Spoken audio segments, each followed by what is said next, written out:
आदिवासी तुम्हें भालोबासी, अरे मैं तो आदिवासी तुम्हें भालोबासी। एक बार मुझे चांस दे बनाबो जीवन साथी। कोरोना टिकट इसी आधारे मन वैसी अमर फिदारे। गोरे गोरे गाल पे दिल होलक बुरा हाल रे, गोरे गोरे गाल पे दिल होलक बुरा हाल रे।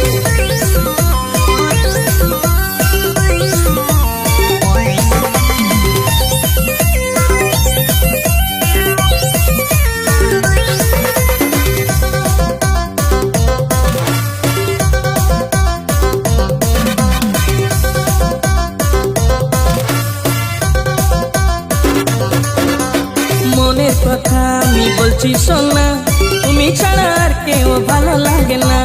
একবার তো यहाँ करते रे सोना, अब बारात लेके गई तोर अंगना। মনের কথা আমি বলছি শোনা, তুমি ছাড়া আর কেউ ভালো লাগে না।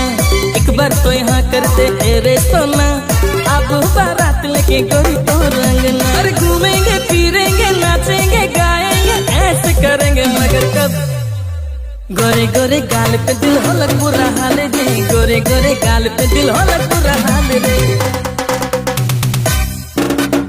आदिवासी छोड़ा है को बंदूक कर गोली मोय कर ले बुझे बात फिक्स ओके सोच पे तो ईमान से रहो ना। बागान में कमाना धोखाधड़ी मोर में नखे सीधा बात करो ना। हाँ गोरे गोरे गाल पे दिल होलक बुरा हाल रे, गोरे गोरे गाल पे दिल होलक बुरा हाल रे। होली के छोड़ा डीजे सुब्रत बाबू नागुरी गाना मार्केट में डिमांड है। ये गाना कहाँ से बजा थे? सुनगर अकबरपुर आदिवासी वाला। दिल तोर बिना नहीं लागे सोना, मन तोर बिना नहीं माने सोना।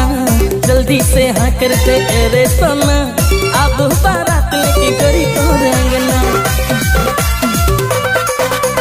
दिल तोर बिना नहीं लागे सोना, मन तोर बिना नहीं माने सोना। जल्दी से हाँ करते रे सोना, अब बारात लेके गई तोर अंगना। अरे घूमेंगे फिरेंगे नाचेंगे गाएंगे ऐसे करेंगे मगर कब। गोरे गोरे गाल पे दिल होलक बुरा हाल रे, गोरे गोरे गाल पे दिल होलक बुरा हाल रे। अरे मैं तो आदिवासी तुम्हें भालोबासी, अरे मैं तो आदिवासी तुम्हें भालोबासी। एक बार मुझे चांस दे बनाबो जीवन साथी। कोरोना टिकट इसी आधारे मन वैसी अमर फिदारे। गोरे गोरे गाल पे दिल होलक बुरा हाल रे, गोरे गोरे गाल पे दिल होलक बुरा हाल रे। गोरे गोरे गाल पे दिल होलक बुरा हाल रे, गोरे गोरे गाल पे दिल होलक बुरा हाल रे।